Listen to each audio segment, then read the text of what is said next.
Galloway-Popotas, Communications and Media Manager from the Haas Institute for a Fair and Inclusive Society at UC Berkeley. We're proud to have been a part of the research and the report that we're releasing today, Anchor Richmond.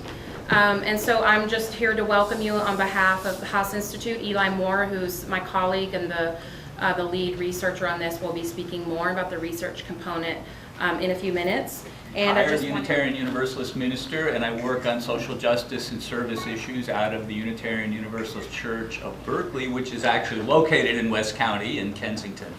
Our area of involvement in terms of social justice and service is very much with the communities in West County. We are an affiliate of CCISCO, and we're very proud of the work we do with CCISCO on, at the moment, particularly Ceasefire and this project, Richmond Bay Campus. I want to say, and our congregation consists of many people who are either UC graduates or UC retirees. So we very much feel a stake in UC coming here to Richmond, which we think is a great thing. What we want to be sure of is that it will be of benefit to community, the low-income community in particular in West County, and to communities of color. Sometimes these projects can come in and all the benefits, go out of the community. So that's our concern, and that's why we're involved. I want to say a word about clergy who are very strongly committed to this project. Obviously, their congregants in Richmond and elsewhere in West County are people who could end up benefiting from this. Many pastors have to work today. But I happen to be retired and able to be here to speak with you. I want to say a word about this amazing report, which is why we're here. A lot of people have put a lot of work into doing this, and it lays out very beautifully the things that we as a community are hoping will come from this project, including jobs and training for local people, including business opportunities for local people, including a new emphasis on education in our schools so that residents of Richmond, as they grow up, will be able to have jobs on this campus. Another issue, of course, is housing, which we are very much concerned about in terms of the possibility of people being displaced as the campus begins to take shape. Finally, I'd just like to say a word about the fact that yesterday at the Academic Senate, I am told, the Chancellor presented this report. I haven't heard of how that went, but I'm assuming that that went very well. And we thank him for doing that, for presenting the report. We continue to hope to have a personal face-to-face meeting with Chancellor Dirks, and it's part of something that we have requested, and we hope that will be something that can happen soon so that we can make a personal contact about the importance of this project and about the importance of community involvement in the project as it goes along. We hope very much that this can end with a community development, a community benefits agreement of some kind, whatever name it's called, but binding, legally binding obligations to jobs, training, housing, education, and so forth. Good afternoon. My name is Melvin Willis. I'm a Richmond resident, and I'm here with Alliance of Californians for Community Empowerment. The main topic that I want to touch on that we've been focusing on all the areas, but something that really hits home for me and for our group is the housing piece. Because currently, right now, as it stands, most of Richmond residents, which is like 50 to 52% of Richmond residents, are renters. And out of that, about 9,000 renters are extremely low income, already paying rents that are considered to be unaffordable. And with this UC campus coming in, it's going to put pressure on the housing market to drive up rents. And if these costs of rents go up any more than what they already are, the reality of folks being displaced is extremely real, very real, and could happen unless something is done about it. Right now, Richmond is a low to moderate income community, and if they get displaced, they are not going to be able to benefit or reap any of the benefits that this campus can bring to this community.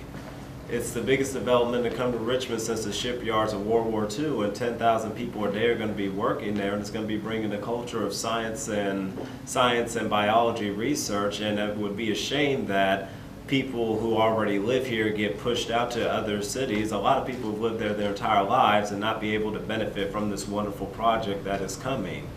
With that being said, because of the reality of displacement being very real, we feel that the UC campus needs to invest into a affordable housing trust fund that not only goes to supporting of affordable housing development, but any range of affordable housing policies or strategies that can protect the low-income community, and also even run a campaign and support low-income renters of supporting policies like Just Cause for eviction or rent stabilization, to run a campaign to put pressure on our city and our city council to adopt some of these policies to increase the protection of low-income renters so that we don't have to feel pushed out of the city. Not too far from the site where we're at, there's a low-income community, friends that I know that are low-income and are renting, and it'd be a shame to see them be pushed out.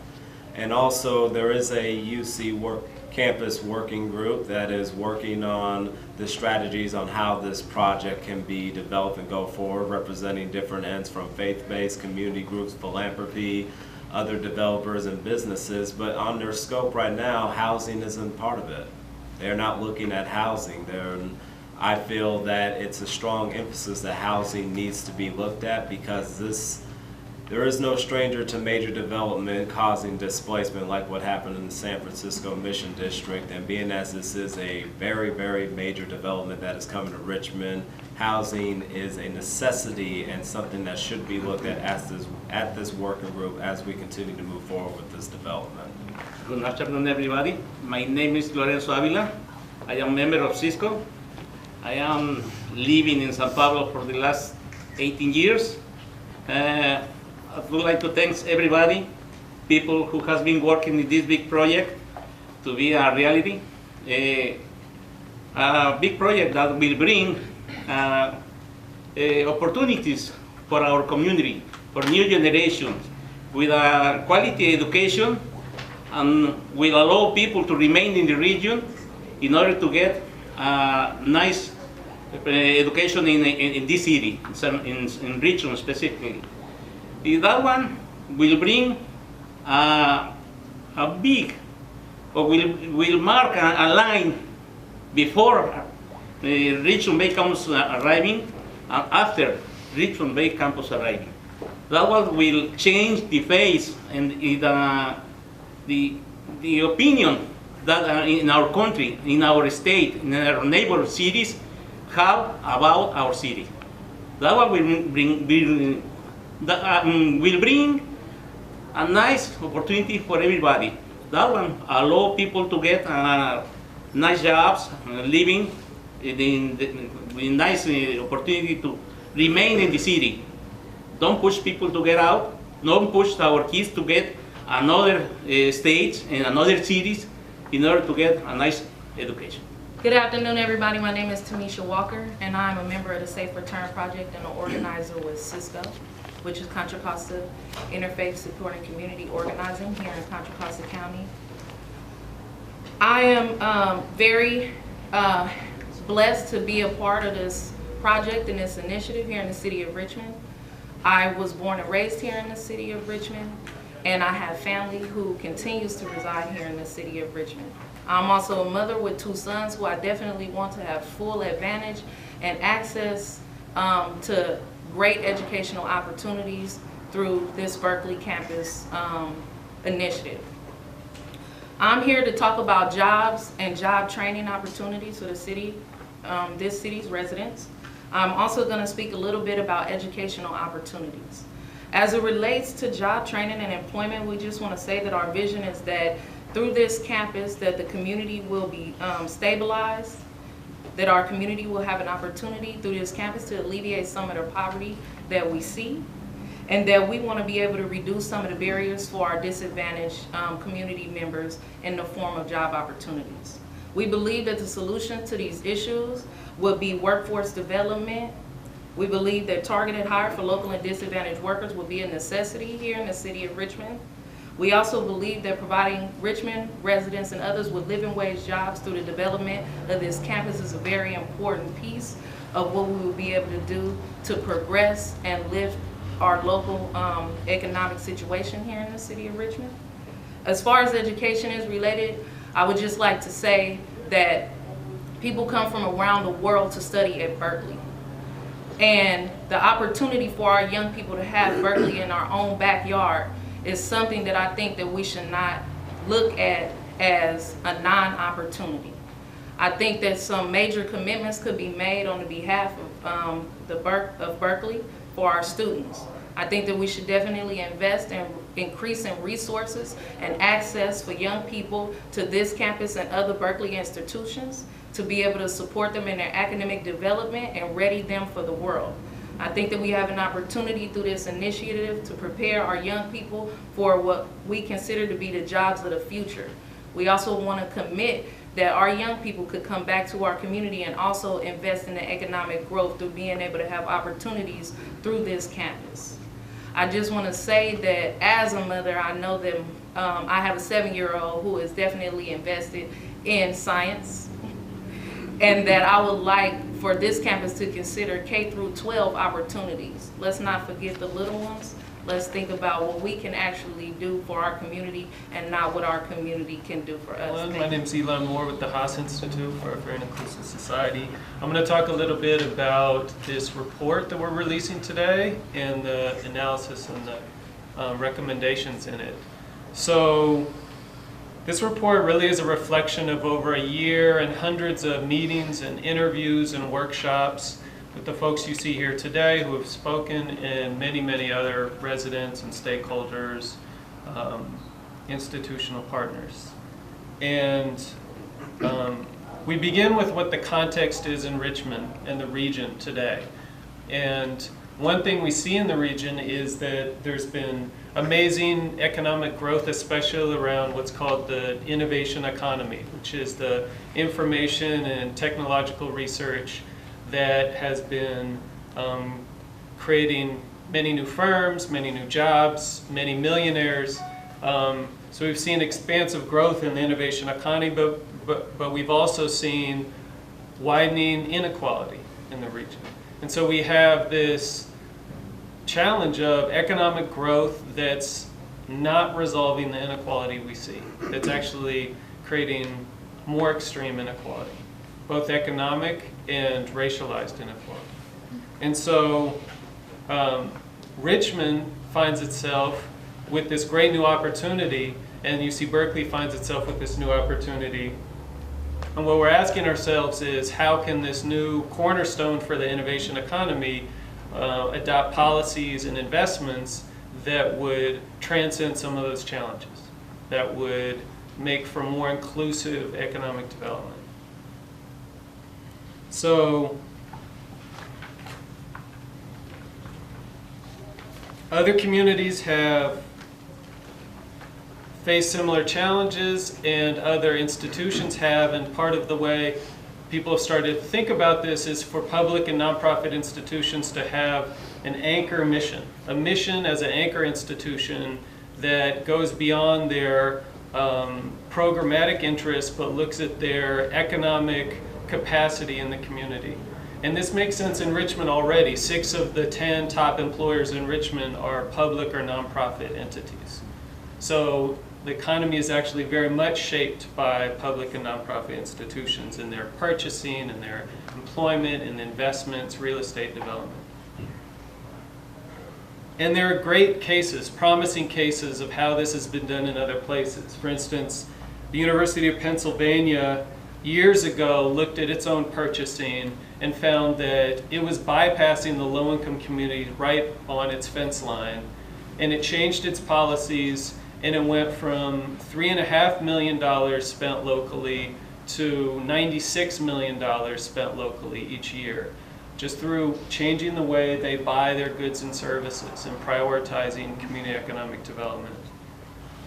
Another promising case is in Cleveland, Ohio, where the university hospitals and Case Western University and a community foundation, they are partnered to actually incubate new worker-owned cooperatives. They created 3 new worker-owned cooperatives, a laundry, a solar installation company, and a produce greenhouse that would then sell to their institutions.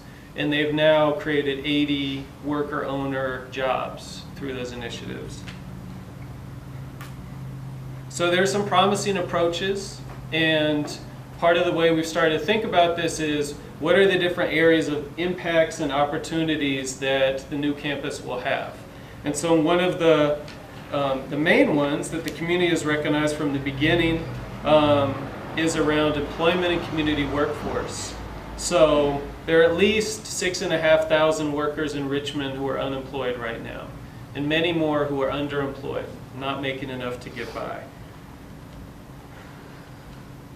The jobs from the new campus will come in the form of the construction jobs building the campus, the permanent jobs related to academic fields, the permanent jobs related to non-academic fields, different services they'll have, and then jobs at the businesses that the university is contracting with. So in each of those different spheres, the university has the opportunity to put into play principles and policies such as targeted hiring, investing in workforce development that's oriented towards the growing fields, the job areas that are actually going to be growing and there'll be opportunities in. Improving job quality standards through responsible contracting, making sure that when their dollars are spent, there are living wage jobs being generated. So closely related to that is local business and community wealth building. Income is important, but wealth is actually what allows you to weather harden, to weather the storm if you lose a job, or to pass on wealth and opportunity to the next generation. And there are huge disparities in wealth in this country along racial lines. So net worth median in the country for white families is $110,000, and for African American families is $5,000. Latino families, it's $7,500. So we see these huge disparities. We see them in the region, and at the same time, there are pretty effective strategies for building community wealth. Many different pieces of that, but there are pieces that have to do with large development projects like this and anchor institutions. So I mentioned the Evergreen project and the power that purchasing can have. By last count, UC Berkeley spent over $800 million in 1 year purchasing goods and services, and only a tiny fraction of that went to businesses in Richmond. So there's a lot of opportunity there to look at the purchasing at the new campus and to see where there would be opportunity to do business locally. And that might involve purchasing officers meeting with local businesses. It might involve a study looking at their purchasing and figuring out where there would be competitive advantage locally. Structuring contracts so that they're smaller and so that they give points to local businesses. But those are just some of the policies we recommend in the report and that the community has been exploring. Another important area that folks have already talked about is housing. So major development projects like this really can't be separated from housing affordability.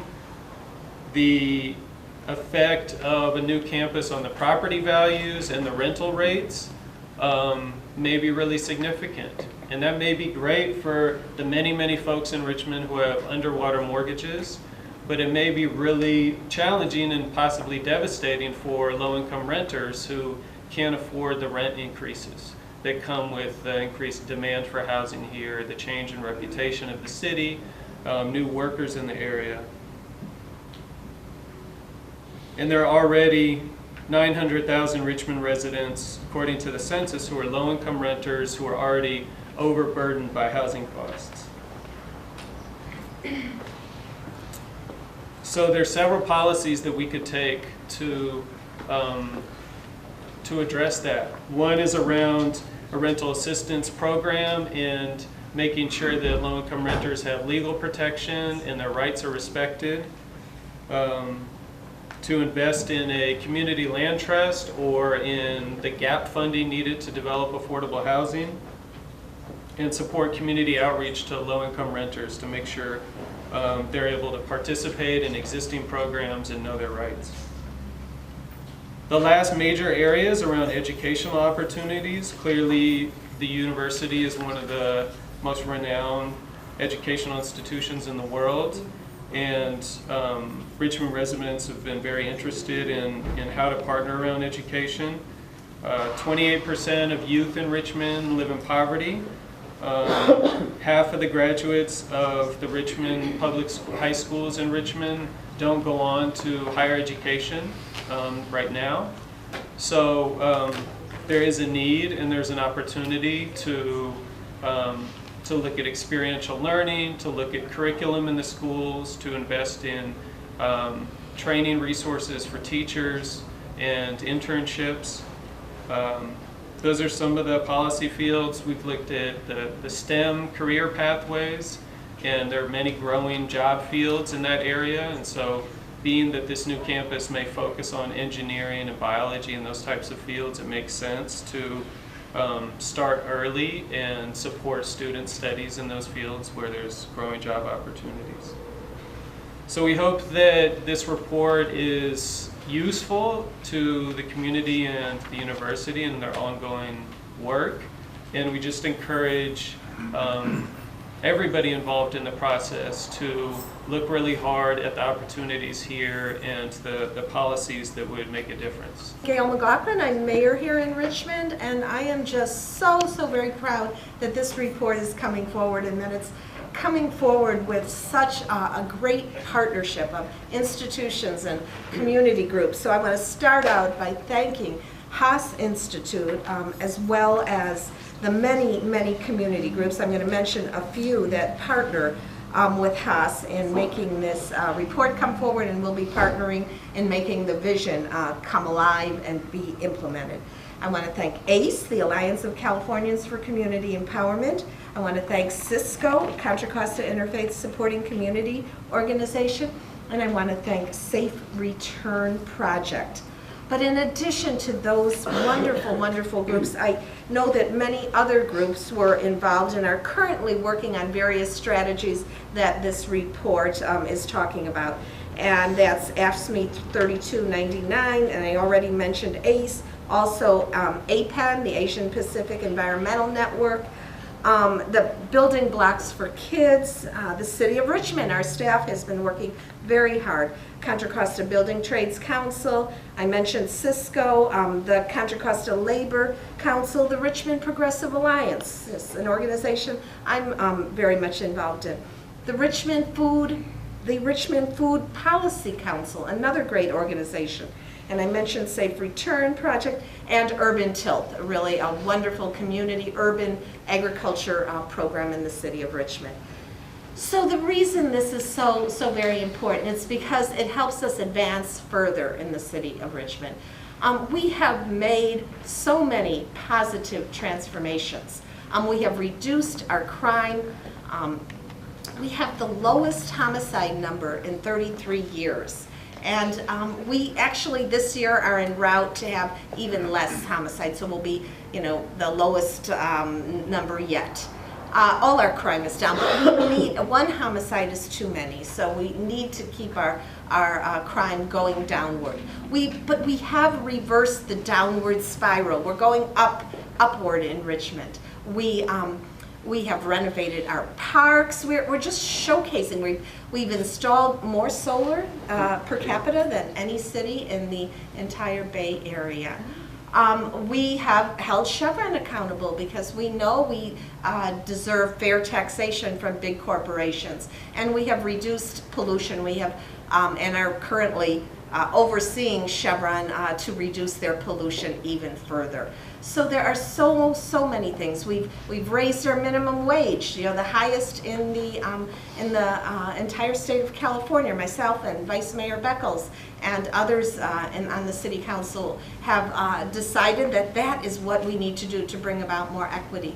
And we've also, you know, introduced by our Vice Mayor, a municipal ID so that all our residents can feel a part of Richmond, including those that are immigrants or returning from prison, that everybody can get an ID. So these are some of the ways we are rising from our history of scarcity and despair. But if we don't keep rising, we stagnate, and when you stagnate, you go down as well. So this project, this report, this collaboration, this global campus that is coming to Richmond has so many opportunities to help us rise further. And everything that has been discussed, I mean, worker-owned co-ops that Eli talked about, is an opportunity for our residents to truly come together with their own worker democracy and become worker owners. And you know, that could be part of this global picture. That should be part. That's something that we've promoted in the city of Richmond. Housing opportunities, businesses, good businesses, clean businesses that offer our residents an opportunity to own and you know, to have job creation. We also have the need for housing, as has been discussed, and the opportunity for education. We have to have a partnership with the lab and with the university to make sure our kids are learning that science. Not only those who want to go into a career of science, but every child has a right and obligation, and we have an obligation to them to give them that science education. And the lab, the university can help. Science is something that broadens the horizons and gives us all a more you know, just vast understanding of the universe. So I see this project as so very many opportunities, not only because of the lab and the university. Yes, we're very grateful to them for choosing Richmond, and it took a community collaboration to invite them and make them understand how important it was that they come right here in Richmond. But the opportunities that I am very grateful for are the community collaborations that is making sure that our community benefits. And that's why this report is so important. It is engaging people, and it's doing more than engaging people. It's making sure the strategies are there, and that, you know, the voice of the community is there in developing the strategies. And then with the help of the city, I can assure you that I will be right there with you all in implementing these strategies. Our general plan is based on health, equity, and sustainability. And we're going to make sure that health, equity, and sustainability comes forth as a result of this project coming into fruition. So it's true that we have poverty still. It is true that we have housing issues. All these issues are integral to urban communities. But Richmond has an opportunity to showcase ourselves as a model community reversing these trends. We're doing it already with innovative and bold solutions. This will help us do it further so that other cities can say, hey, look what's happened in Richmond. Look how Richmond has turned itself around. Look how the community is rising. Look at how there's opportunity. They're keeping their community in Richmond. People are not leaving. It is not gentrifying. It is remaining affordable. So these are our challenges. These are our opportunities. And this is the vision that we have to implement. So thank you all for being a part of this, and let's keep it going forward. Good morning, everyone. My name is Javika Beckles. I'm the current Vice Mayor for the City of Richmond. And I won't repeat everything that the Mayor said because all of it resonates loudly with me, and I certainly hope that it resonates loudly with you as well. This partnership, this report, is incredibly significant to a community like Richmond that is transforming into one, as the Mayor said, that's rising from a history of scarcity and despair into one of hope. and prosperity and one that's thriving. And it's becoming that not just magically. It's becoming that because of the work of so many wonderful organizations like CCISCO, like Safe Return, like the Haas Institute, and it's because of that collaboration with the city and that partnership that we've created that Richmond is becoming the wonderful city that it is. In fact, this past Tuesday, I find it, as an elected official, immensely important to partner, to collaborate with organizations like these, because we don't individually, as individuals, we don't have the answers. We don't have all of the answers. We may have some of the answers individually, but it takes a collective effort to improve any community, and it's because of that collective effort that we did bring Ban the Box, fairness in hiring, that we did raise the minimum wage, that we did bring the municipal ID, and now we have this issue of housing equity, of fair, employment equity, and closing the gap to be able to create more employment for our community. And this past Tuesday, after bringing it to the City Council to research, to explore our options for keeping our housing in Richmond affordable, this past Tuesday, some of that study did come back, and there were some options that other cities have tried, and one of the arguments that was somewhat consistent was, well, Richmond, we don't have that problem. We don't have high rent in Richmond. Why are we even thinking about this? Why are we even talking about it? Well, we're talking about it because we don't have that problem now. But we, being the visionary city that we are, we see it coming. And that's why it's important that we observe the research that was found and looking at how can we maintain some balance. In other words, how can we, we know that some of our friends are renters. They rent their property with property owners and rent. So, we want to make sure that, folks get a fair return for that investment. However, for me, it's most important that we also look at how to keep people in their homes. And as the rents rise because of this project, we have to be proactive in dealing with that and coming up with kinds of solutions.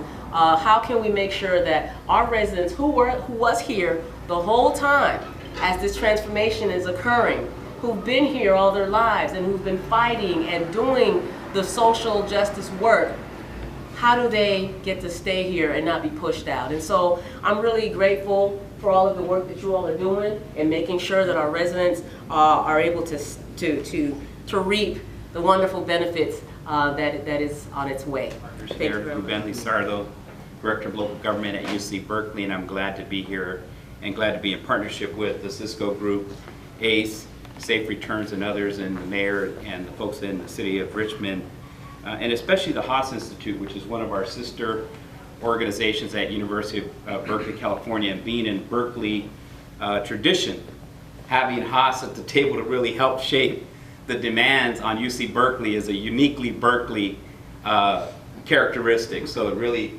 shout out to Eli and the team that work with the folks that are sponsoring this press conference. I only want to say 4 things.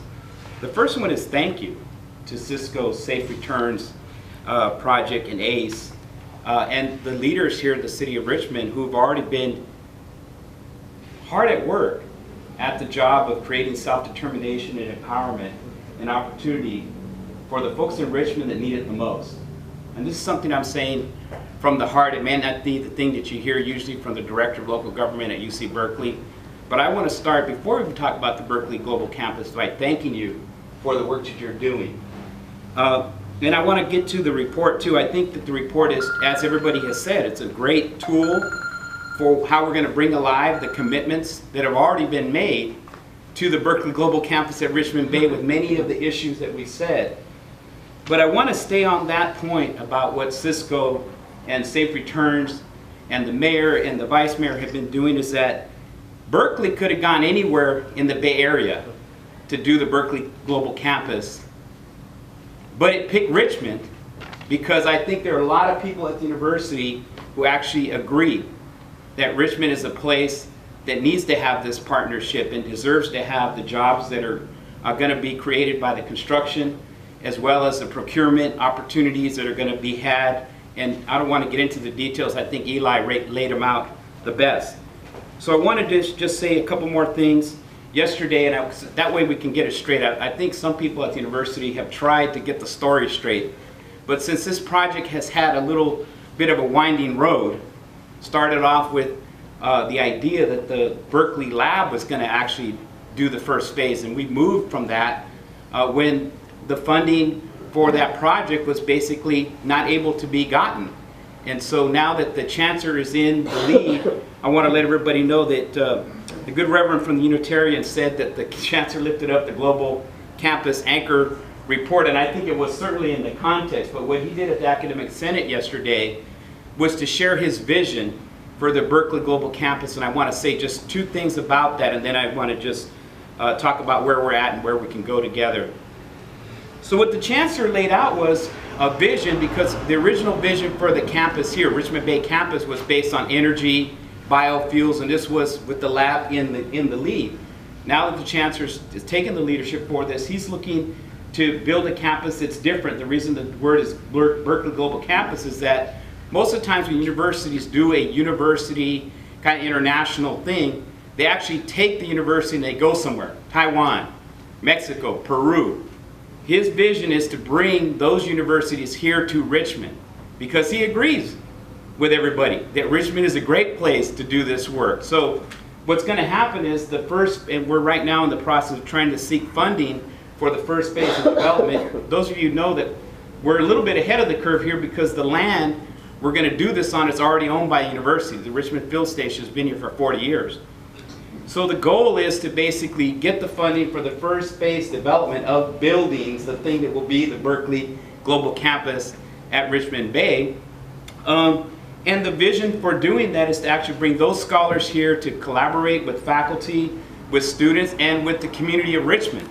Because if you read the joint commitment letter that was signed by the chancellor and the Berkeley lab director, almost everything that's in the report has already been committed to. So that's the good news. We have dirt, we have commitments by university, and where we're at right now, and this is my plea, really, especially to the Richmond Confidential, hopefully I'm saying it a little bit more clearly about where we're at in the story, because I keep reading and thinking, man, we really suck at telling the stories. Okay, where we're at now is we have dirt, we have a commitment, we're trying to raise funds, and here's the other thing we have. In the letter, the chancellor and the lab director committed to move out of the phase where we're actually in a demand and you do this or we do that or etc. thing where we're in contention. Since there's already a commitment to all the community benefits, we're moving into the stage where we want to plan with. Let's work in partnership. We already have a great partnership with the city of Richmond, and hats off to the mayor and to the vice mayor and the leadership I hope we have after November 4th, and especially the staff, who are actually already doing so much work to deal with the infrastructure and other issues that have to happen for this project to be successful. In fact, it's the city of Richmond that's done the most already to bring the reality of the Berkeley Global Campus to life, and we need to step up. But we won't step up if we stay in that point where we're just contending over what we've already committed. We really need to move to the space where we're actually working together, and toward that end, the chancellor and the lab director appointed a community working group that includes, by the way, Safe Returns Project, CCISCO, two labor groups, two philanthropy folks. It includes the city of Richmond. It's got a couple. So anyway, it's the group that I think can work together. It's got the school district, the community colleges. I think we have people, neighborhood associations that are at the table that can actually begin to bring to life this commitment that everybody so eloquently called for in Richmond. And that's where we're at. The chancellor has laid out his vision. We have a working group. The chancellor plans to be out here in early December. I hope the Richmond Confidential is getting that straight. We're trying to organize that, and really it's just been a matter of scheduling. Actually, since I started in July, we've been trying to get a date that works. Now we're looking at early December, and we mentioned this to the working group last Thursday, that we're going to do that, and we'll invite the working group members, as well as the mayor and others who really need to hear what's this vision, and talk about how we can work together going forward. So Without more than that, I want to again thank the folks at Haas, and especially the CCISCO folks and the ACE folks and the Safe Return folks for really leading the way with this. And once we get in this mode of collaboration, we're going to need that organizing power to try to get some resources, because the reason we're in this situation where we've been in a hole is that, if you guys haven't been reading the paper, the state stopped funding college facilities, even K-12 facilities. So we now have to seek funding to do that, and we may not have to seek funding for the project itself. We may have to seek funding to align the education and the workforce programs, but we're going to need a strong advocacy ally that's willing to work at the state level, local level, to actually bring to life all these things, and we're really committed to partnering with you. So without more... Generally, when I'm on an agenda to do the closing, it generally is a time where things just, we come to the end of the road. But I'd like to say today that this cannot be the end of the road for the RBC. It has to be the beginning of a journey, right? So we're on the beginning of a journey, and as I think about this journey and the collaboration with RBC and with ACE, with CCISCO, I think of my 13-year-old daughter who has to commute on BART to OSA, to Oakland School of the Arts, every day, because that's adequate education for a student that is high performing, a 4.1 in the 9th grade as a 13-year-old. There's no public school. She gets bored in public schools. So when you talk about collaboration, we need some assurance that this collaboration is going to happen. And so the city of Richmond, the residents of Richmond, all of these agencies stand here in hope today. We stand here in hope, and we stand here in faith that you're going to hold to what you've committed to, that we will be able to have some kind of legally binding agreement, because the only thing in life that's consistent is change. Look what happened to Richmond back in the day when things changed. It lost its industry, downtown Richmond, and now it is a very ugly place for me, a resident in Richmond who used to go to downtown Richmond to look for popcorn and hot dogs. So things can change if it's not written down legally. And so we want something that's going to change. And so my good word today is faith. We have faith in this collaboration. As we stand in faith, we want to know that there is some assurance that not that we will only be in an agreement, but that we will be in a binding legal agreement that will not change, because the only thing that's consistent in life is change. So we're not expecting to change in this matter. We're going to continue in the fight, and we're going to hope for a better future for the city of Richmond.